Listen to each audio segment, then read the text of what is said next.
Tonight we began a new series. How can we be happy in challenge? And to understand that, we said, why do we have challenges? Hope you enjoy. Feel free to drop a like.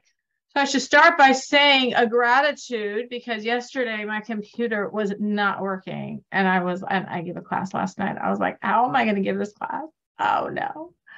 And God is wonderful. And someone fixed my computer. He was also wonderful. And it was working yesterday. It still seemed like a little like under the weather.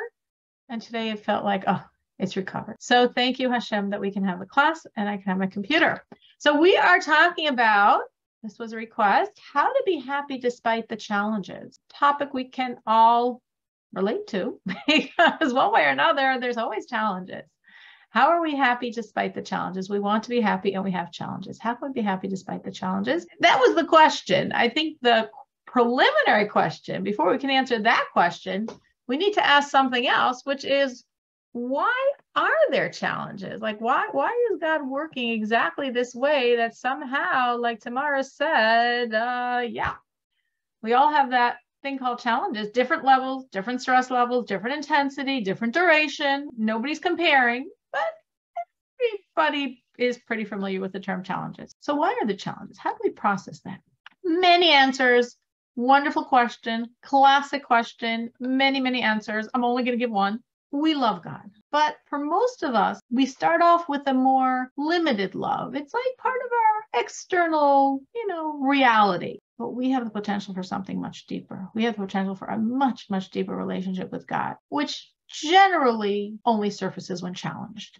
Now, again, generally, of course, you can work on your relationship and be really committed and go really far and don't need to be challenged at all, like you're challenging yourself. That's totally possible. Most of us don't do it. Most of us don't think about it. To be honest, many people don't think about God at all in a real way, except when they're going through something really hard. So that's sort of like a common way we're wired, and therefore, it's a common tool that happens to get us to remember God, and not just remember Him, but to actually have a much truer, not like cultural going through the motions, but like a much truer relationship. Have you seen this? Has anyone here seen their love for God grow as they've gone through the various hard times that life has thrown at them? I don't think my love necessarily grew for God. I think I just saw the growth in myself. Oh, that's an interesting thought. Not that you love Him more, but you changed, you matured, you grew. Yeah, I can see why Hashem did this to me because I needed this kind of growth. But I don't think I loved Him more. Like, thanks, God, for that awesome test. Now I feel like I'm really close to you. I so hear what you're saying, and that's a really strong point. You don't love Him more, but you changed and you grew up, you grew, you matured, you changed, you dropped some of the garbage, you prioritized. And that probably wouldn't have happened otherwise, or at least not to the same degree, or not so quickly. So you see why Hashem did it to you, but it didn't make you love Him more. You just understand why it was like ultimately good for you. And you also love yourself more because you were able to overcome something, or able to be a better person now, or whatever, whatever it is. Right. I hear what you're saying, and what you're saying actually makes perfect sense. Perfect sense. I totally see what you're saying. A person could even, like you're saying, appreciate or recognize this was from God and for my good, but it didn't make you feel more loving because it was still a hard situation. I guess what I'm thinking of, which maybe isn't everyone's experience or isn't an automatic, because I think what she was talking about is what I would call a success story. The success story is she was challenged and she took that challenge and used it as the impetus to become a better person. That's a success story. I think maybe it becomes a loving God story when you're in a hard time, and because of that hard time, you find yourself like squeezing on your relationship with God more. Like you like hug Him more tightly to yourself because you feel the need. Like it's sort of like an anchor for sanity. I'm thinking of a famous Hasidic story, but I'm bad at names, so I don't remember the name, but some very great person who was elderly and lived in some small town, and everyone in the town said, whoa, he's so holy. And every day he would walk like up the mountains with a straight, erect posture to go to the mikveh, the ritual bath that was like at the top of the mountain. And everyone's like, whoa, he's so holy. Look at him walking up the mountain like that. And there was a group of young guys that weren't so reverent. They were like, oh my gosh, like, what's the big deal? And they were like, we're holy too, huh? And they're going to run up that mountain. And they all just like fell and broke their bones and came down with bruises and came down with a lot of awe and reverence for this holy person whose name I forget. And they were very abashed. They realized this truly, you can't do. Like, we can't do it. How in the world is he doing this? So when they recovered somewhat, they actually went and they asked him, like, you know, how do you do it? And he said to them a line. I'm telling you the story for the line. He said, when you're tied above, you don't fall below. When you're tied above, you don't fall below. Meaning, I'm tied above. I'm one with God. I'm holding on to God. He's not going to let me fall. And he meant that actually in a very literal sense. He's not going to let me fall down this mountain. I know for myself, the reason I'm sharing the story is because in some of the very, very hard times in my life, that line was like my lifeline, my anchor. I'm tied above. I can't fall below. I'm tied above. I can't fall. I can't fall. God's not going to let me fall. God's going to hold me. He's not going to let me fall. It was a very strong experience. And the reason I'm saying that really is to respond to Shira, that when I go through an experience like that, and it's so hard. So for me, my survival is clinging more to God. And as I'm doing that, I feel a deeper and deeper love for him. But I'm not processing it the way Shira was saying, like, wait, he created this situation, which is true. Absolutely true. I was processing it like he's my anchor and my lifeline, my life jacket that's carrying me through the situation. And that's why I think when I go through those situations, I do walk away with a deeper love. But I totally hear and respect what Shira said. And I, you know, as I'm saying, she said a success story. So I guess it's just different ways of reflecting on these things. So anyone else has this situation we're talking about? Why does God challenge? Why does God test? And there are many answers. It's a very classical question, much older than any of us. And one of the classical answers, again, not mine, is because often without tests, our relationship to God stays superficial. And when we go through a hard time and we have to overcome the hard time, it helps us cling more to God and develop a much deeper love. And then I asked, has anyone ever seen that? I sort of got in trouble because Shira said no and gave her very good answer. And then I responded with mine. Anyone else? A few more people have joined as we were talking. Anyone else have seen their love for God grow as they've gone through the various hard times life has thrown at them? Okay. Well, maybe not yet, or maybe yes, but not always so easy to talk about these things, but worth reflecting on. Now, this is actually part of the reason, again, everything is multifaceted. This is one of the reasons. There are many reasons why. Oh, wait, I'm sorry, I missed that. Heidi said yes, for sure. Okay, I have another vote on my side. All right, so Heidi said yes. Shira had a different experience. I gave my reasoning for my yes. And hopefully other people have or can now reflect and maybe remember or reprocess things.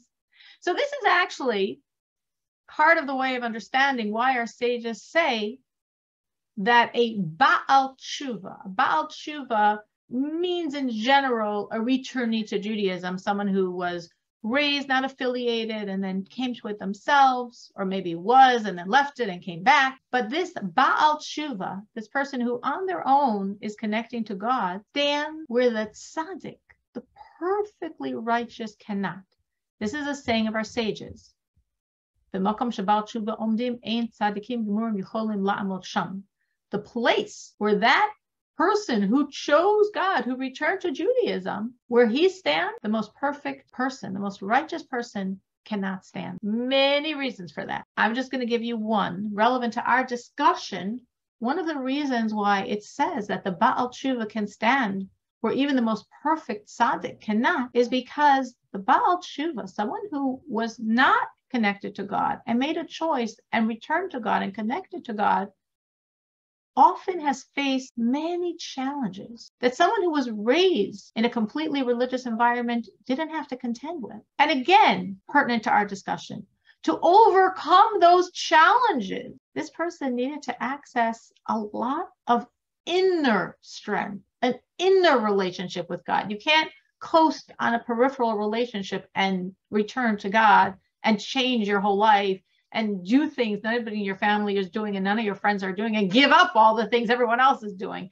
You need something more powerful to pull you in that direction. Now, again, a perfectly righteous person also maybe had to go through equally intense challenges, but maybe not. So if not, then this enormous strength of overcoming those challenges becomes part of the Baal Teshuva's working reality. And that's why, from this perspective, obviously not in other ways, but from this perspective, the Baal Teshuva has an advantage even over a perfectly righteous individual. Anyone here Baal Teshuva? If you are, you can raise your virtual hand and we can ask you what you think about this. Hello, can you hear me? Oh, Heidi, hi. I was trying to mute myself. I don't know if that worked or not. Okay. Wow. All right. You're the only one on tonight. Amazing. I'm sure it's funny. I usually think like in any religious gathering, 50% of the people are going to be Baal Teshuvas, but okay, I guess not on our class 2 nights. So this is an interview. You're on the spot. It's on the air. Well, I'll tell you, I really liked your explanation. I heard an explanation once that actually really bothered me about that line. The person was basically saying that what it means is that if you weren't like born from and like have kosher when you were like born, basically, that like you'll never be able to stand in the place of where a tzaddik stands. Really? Yeah. I never heard anything even remotely like that. That is so interesting. I guess it's basically saying that the holiness of being born, keeping kosher and Shabbos and everything like that. Interesting. Well, this is a phrase of the Talmud. Okay, the Talmud says this: the place where a Baal Teshuva stands, the perfect tzaddik cannot stand there. So this person was saying, meaning it's such a bad place, the perfect tzaddik wouldn't stand there. Yeah, basically that it was like flipped around a little bit, like it was more of like a negative. Interesting. Okay, we say everything is open to like at least 70 different interpretations. I've heard many, but they've only been very positive. Right. They've only been very positive. So my question to you, I gave this beautiful explanation, which actually you never heard anything like this before. Did it resonate? Do you feel that your journey made you stronger than your friends that were born religious? I don't know. I don't know about that. I don't know. Comparatively, it's hard for me to say. Like, I think that it's just different, because I think that certain things maybe are a little harder for me that they just kind of always knew and did, So I don't know about comparatively. That's hard for me to answer, but I can say that I think that having to decide it on my own definitely just made me stronger in my, convictions and everything like that. Like, I remember as a kid, I always like gravitated towards Judaism. And I remember my mom saying like, oh, she'll never be able to not go to restaurants. Like she's not going to, basically saying I'll never be able to do it, and that kind of did fuel me a little bit. That was again. Oh, you'll see. I'll give them all up. But then I moved to Chicago that had tons of restaurants, tons of kosher restaurants. But I think what you're saying makes actually is very true, because what Heidi said, and I think she actually expressed very well and very naturally what we could sort of like analyze and see in the, we'll call it advantage disadvantage of the Baal Teshuva situation. She said, on one hand, maybe her friends that were raised religious, certain things are more natural for them. Certain things they know more. They could read Hebrew better. They know the ropes better. They have a certain network of family that maybe has given them more support. So she sees in certain ways they maybe have a different strength. But she also sees the strength she has, which is, yes, perfect example, just what I was saying, the strength of making those choices. The strength of overcoming those challenges and saying, yes, I am going to give up all those restaurants. And I care about God more than I care about those restaurants. Then I'll move to Chicago and get lots of other restaurants. But I care about God more than I care about my jeans. I care about God more than I care about my, Saturday in the mall. So that's a certain choice. That's a certain inner conviction. And that creates a certain strength, which is, according to this explanation, what the Talmud means, that the Baal Teshuva has an advantage, even over someone who's perfectly righteous. Well, they're perfectly righteous. They're far holier than you. But that type of strength they don't have because they didn't have those challenges to overcome. So this is really, in a sense, what we're saying here in general for all of us and all of our challenges.